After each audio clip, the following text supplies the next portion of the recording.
بسم الله الرحمن الرحيم إن الذين يبايعونك إنما يبايعون الله يد الله فوق أيديهم فمن نكث فإنما ينكث على نفسه ومن أوفى بما عاهد عليه الله فسيؤتيه أجرا عظيما. السلام عليكم ورحمة الله وبركاته. بسم الله والحمد لله. اللهم صل وسلم وبارك عليه. പ്രിയപ്പെട്ട വിദ്യാർത്ഥിനികളെ, തർബിയ ഇസ്ലാമിയയുടെ മറ്റൊരു ക്ലാസ്സിലേക്ക് ഹൃദ്യമായ സ്വാഗതം. കഴിഞ്ഞ ക്ലാസ്സിൽ നമ്മൾ സുലത്തുർ റഹിമിനെ കുറിച്ച്, കുടുംബബന്ധം ചേർക്കുന്നതിനെ കുറിച്ച്, വിശുദ്ധമായ ദീനുൽ ഇസ്ലാം കുടുംബബന്ധം ചേർക്കുന്നതിന് നൽകുന്ന പ്രസക്തിയെക്കുറിച്ച്, അതിൻ്റെ പ്രാധാന്യത്തെക്കുറിച്ച് വളരെ സവിസ്തരം പ്രതിപാദിക്കുകയുണ്ടായി.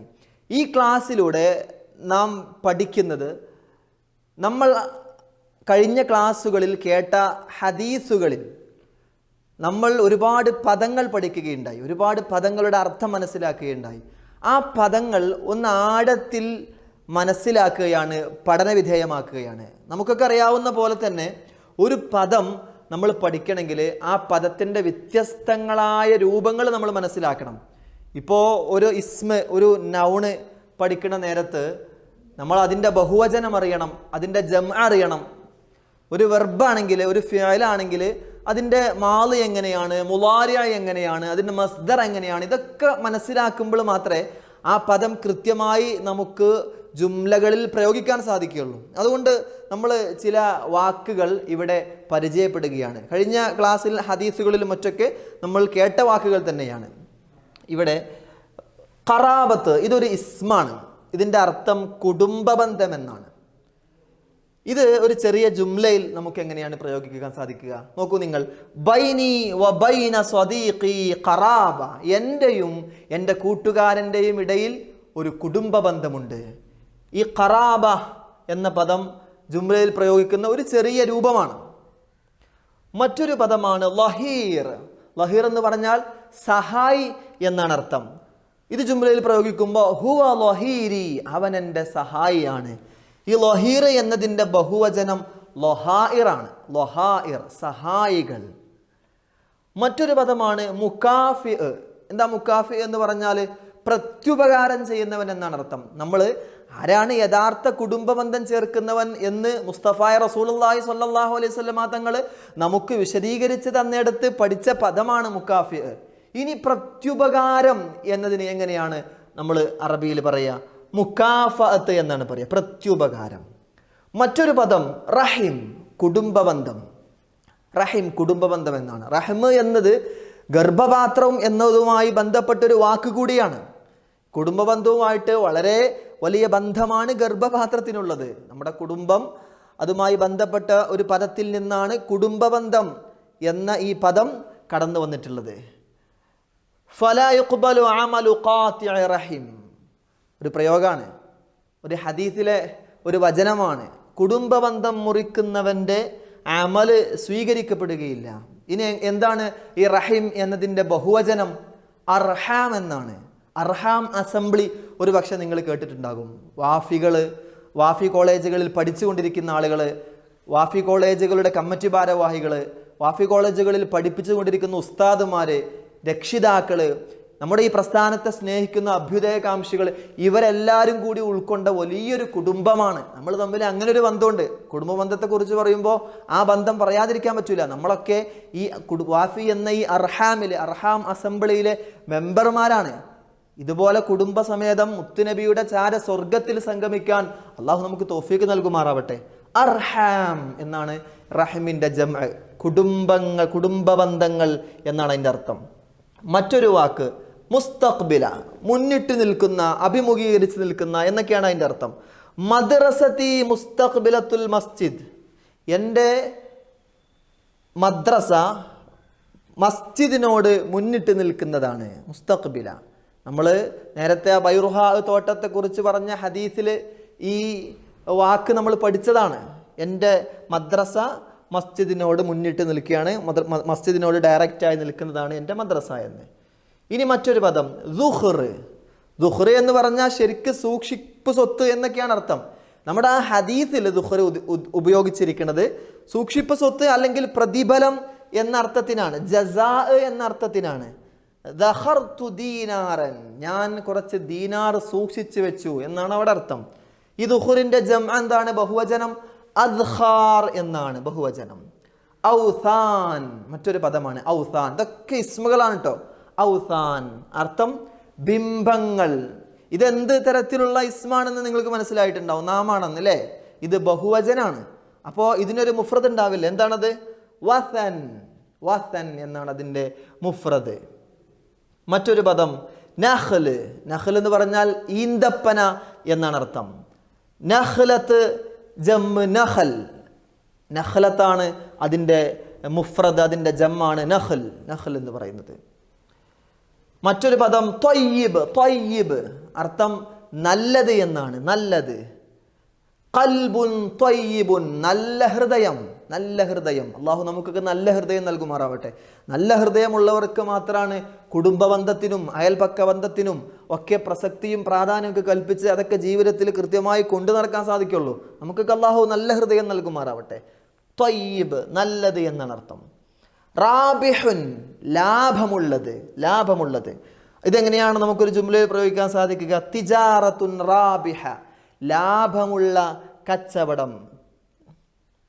മറ്റൊരു വാക്ക് നമ്മൾ റസൂലുള്ളാഹി സ്വല്ലല്ലാഹു അലൈഹി വസല്ലമ തങ്ങളുടെ അടുത്ത് വന്നുകൊണ്ട് ആ സ്വഹാബി അബൂ ത്വൽഹ റളിയല്ലാഹു അൻഹു, ഞാൻ എൻ്റെ ബൈറുഹാ തോട്ടം വിശുദ്ധമായ അള്ളാഹുവിൻ്റെ വഴിയിൽ സ്വതക്കയായി കൊണ്ട് നൽകാൻ ഉദ്ദേശിക്കുന്നു എന്ന് പറയുമ്പോൾ റസൂലുള്ളാഹി സ്വല്ലല്ലാഹു അലൈഹി വസല്ലമ തങ്ങൾ പറയുന്ന വാക്കാണിത്, ബഖിൻ ബഖിൻ. ഇതിങ്ങനെ ആവർത്തിച്ച് പറയുന്ന വാക്കാണ്. സന്തോഷം വരുന്ന സമയത്ത് നമ്മൾ ഹൈവ എന്നൊക്കെ പറയില്ലേ മലയാളത്തിൽ. അപ്പോൾ എന്ന പോലെ നമ്മൾ ബഖിൻ ബഖിൻ എന്ന അറബിയിൽ പ്രയോഗിക്കും. സന്തോഷം പ്രകടിപ്പിക്കാനുള്ളൊരു വാക്കാണ്. കലിമത്തുൻ തുഖാലു ഇൻദ റിള, തൃപ്തി ഉണ്ടാകുമ്പോൾ സന്തോഷം ഉണ്ടാകുമ്പോഴൊക്കെ പറയുന്ന ഒരു വാക്കാണ്. ഇനി ഇതുവരെ നമ്മൾ ഇസ്മുകളാണ് പരിചയപ്പെട്ടത്. ഇനി നമുക്ക് ഈ കഴിഞ്ഞ പാഠത്തിൽ പഠിച്ച കുറച്ച് ഫിഅലുകൾ, വെർബുകൾ പരിചയപ്പെടാം.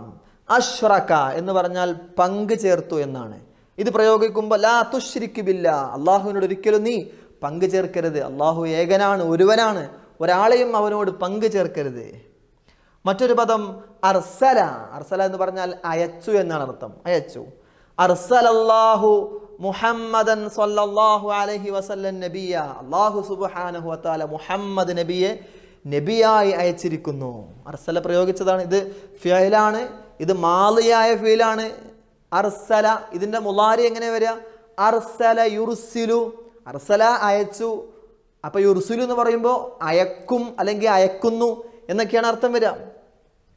ഖതഅ മുറിച്ചു. ഖതഅ ഖതഅ യഖതഉ, ഇതിൻ്റെ മുളാരി യഖതഉ എന്നാണ് വരിക. ഖതഅതു അഗ്സാന അഷ്ജറ, ഞാൻ മരത്തിൻ്റെ കൊമ്പുകൾ മുറിച്ചു. ഞാൻ ഈ പറയുന്ന ഓരോ ഫിഅലിൻ്റെയും മുളാരി നിങ്ങൾ പ്രത്യേകം നോട്ട് ചെയ്ത് വെക്കണം.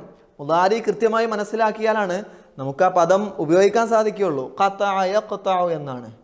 പിന്നെ അഹ്സന. അഹ്സന യുഹ്സിനു. അഹ്സന എന്ന് പറഞ്ഞാൽ നന്മ ചെയ്തു എന്നാണ് അർത്ഥം. അഹ്സൻതു ഇലാ ഉമ്മി, ഞാൻ എൻ്റെ ഉമ്മയിലേക്ക് നന്മ ചെയ്തു. അഹ്സന യുഹ്സിനു. മറ്റൊന്ന് അസാഅ യുസീഉ. അസാഅ എന്ന് പറഞ്ഞാൽ മോശമായി പെരുമാറി എന്നാണ് അർത്ഥം. ലാ തുസി ഇലാ മൻ അഹ്സന ഇലൈക, നിന്നോട് നന്മ ചെയ്യുന്നവരോട് ഒരിക്കലും നീ തിന്മ ചെയ്യാൻ പാടില്ല. നമ്മളോട് തിന്മ ചെയ്യുന്നവരോട് പോലും നന്മ ചെയ്യണം എന്നാണ് കഴിഞ്ഞ പാഠത്തിൽ നമ്മൾ പഠിച്ചത് അല്ലേ, ഈ പാഠത്തിൽ നമ്മൾ പഠിച്ചത്. പക്ഷേ നിന്നോട് നന്മ ചെയ്യുന്നവരോട് ഒരിക്കലും നീ തിന്മ ചെയ്യാൻ പാടില്ല. അസാഅ യുസീഉ എന്നാണ് അതിൻ്റെ മുളാരി വരുന്നത്. നാല നേടി. നാല യനാലു നേടി. നാലൽ വലദുൽ ജായിസത്തൽ ഊല, കുട്ടി ഫസ്റ്റ് പ്രൈസ് നേടി. നാല യനാലു മറക്കാതിരിക്കുക. അടുത്തത് കസറ. കസറ എന്ന് പറഞ്ഞാൽ പൊട്ടിച്ചു എന്നാണ് അർത്ഥം. കസറ തിഫ്ലു അസ്സുജാജ്, കുട്ടി ഗ്ലാസ് പൊട്ടിച്ചു. മറ്റൊന്ന് റജ പ്രതീക്ഷിച്ചു. അർജു ലകൻ നജാഹ്, നിനക്ക് നല്ലൊരു വിജയം ഉണ്ടാകണമെന്ന് ഞാൻ പ്രതീക്ഷിക്കുന്നു. അതുപോലെ നിങ്ങൾക്കും നമുക്കെല്ലാവർക്കും ഇരു ലോകത്തും വിജയമുണ്ടാകുമെന്ന് നമ്മൾ പ്രതീക്ഷിക്കുന്നു, അതിനുവേണ്ടി പ്രാർത്ഥിക്കുന്നു. അല്ലാഹു സുബ്ഹാനഹു വ തആല ഇരുലോക വിജയികളിൽ നമ്മളെയും നമ്മുടെ കുടുംബത്തെയും നമ്മുടെ ഉസ്താദുമാരെയും എല്ലാം ഉൾപ്പെടുത്തുമാറാവട്ടെ. ആമീൻ യാ റബ്ബൽ ആലമീൻ. ഈ ക്ലാസ് അവസാനിപ്പിക്കുകയാണ്. നിങ്ങൾക്ക് കുറച്ച് ആക്ടിവിറ്റീസ് ഉണ്ട് ഈ ക്ലാസ്സുമായി ബന്ധപ്പെട്ട് ചെയ്യാനുള്ള. ഒന്നാമത്, നമ്മൾ കുടുംബ ബന്ധത്തെക്കുറിച്ച് ഒരുപാട് ഹദീസുകൾ പഠിക്കുകയുണ്ടായി കഴിഞ്ഞ പാഠത്തിൽ. അതിൽ നിങ്ങൾക്ക് പഠിക്കാൻ എളുപ്പമായി തോന്നുന്ന, മനഃപ്പാഠമാക്കാൻ എളുപ്പമായി തോന്നുന്ന ഒരു ഹദീസ് നിങ്ങൾ കാണാതെ പഠിച്ചിട്ട് നിങ്ങളുടെ ക്ലാസ് ഉസ്താദിന് വീഡിയോ കോളായിട്ടോ മറ്റൊക്കെ നിങ്ങൾ ചൊല്ലിക്കൊടുക്കണം. ക്ലാസ് ഉസ്താദുമായി നിങ്ങൾ ചെയ്യേണ്ട ഒരു ആക്ടിവിറ്റിയാണ്. മറ്റൊന്ന്, ഇവിടെ പറയപ്പെട്ട ഏതെങ്കിലും 5 വേർഡ് നിങ്ങൾ നല്ല ഒരു സെൻറ്റൻസിൽ, നല്ല ഒരു ജുംലയിൽ പ്രയോഗിച്ച്, ഇവിടെ പറഞ്ഞ ജുംല പറ്റൂല കേട്ടോ, നിങ്ങൾ സ്വന്തമായി 5 ജുംല എഴുതിയിട്ട് അതിൽ ഈ ഏതെങ്കിലും 5 വാക്കുകൾ ഉപയോഗിച്ച് നിങ്ങളുടെ ഉസ്താദിന് നിങ്ങൾ വാട്സപ്പ് അയച്ചു കൊടുക്കണം. മറ്റൊന്ന്, കുടുംബ ബന്ധത്തെക്കുറിച്ചാണ് നമ്മൾ പറഞ്ഞുകൊണ്ടിരിക്കുന്നത്. നിങ്ങളുടെ വീട്ടിലുള്ളവരല്ലാത്ത, നിങ്ങളുടെ വീട്ടിൽ താമസിക്കുന്നവർ, നിങ്ങളുടെ ജ്യേഷ്ഠാനുജന്മാർ, ഉമ്മ ഉപ്പ പെങ്ങന്മാർ, ഇവരൊന്നും അല്ലാത്ത ഏതെങ്കിലും 5 കുടുംബക്കാർക്ക് നിങ്ങൾ ടെലിഫോൺ ചെയ്യണം. എന്നിട്ട് പറയണം, ഞാനിങ്ങനെ വാഫി കോളേജിൽ പഠിക്കുകയാണ്, എന്നിട്ട് ഞങ്ങളുടെ സിലബസിൻ്റെ ഭാഗമായിട്ട് ഞങ്ങൾ ഇങ്ങനെ കുടുംബ ബന്ധത്തിൻ്റെ പ്രാധാന്യത്തെക്കുറിച്ചൊരു പാഠം പഠിച്ചു. അപ്പോൾ അതിൽ ഉസ്താദ് പറഞ്ഞതാണ് ഇങ്ങനെ വിളിക്കാൻ, അതിൻ്റെ ഭാഗമായിട്ടാണ് വിളിക്കുന്നത്. വിളിക്കുമ്പോൾ ഒരു കാര്യം പ്രത്യേകം പറയാൻ മറക്കരുത്, ദുആ കൊണ്ട് വസിയത്ത് ചെയ്യണം. നിങ്ങൾ പ്രത്യേകം എൻ്റെ കാര്യത്തിൽ ദുആ ചെയ്യണം, എനിക്ക് പഠിക്കാനും ഓർമ്മശക്തി കിട്ടാനൊക്കെ നിങ്ങൾ നല്ലോണം ദ്വാരക്കണമെന്ന് അവരോട് നിങ്ങൾ പ്രത്യേകം പറയണം. അല്ലാഹു സുബ്ഹാനഹു വ തആല കുടുംബസമേതം സ്വർഗ്ഗത്തിൽ സംഗമിക്കാൻ നമുക്കൊക്കെ തൗഫീക്ക് നൽകുമാറാവട്ടെ. ആമീൻ യാ റബ്ബൽ ആലമീൻ. അസ്സലാമു അലൈക്കും വറഹ്മത്തുള്ളാഹി വബറകാതുഹു.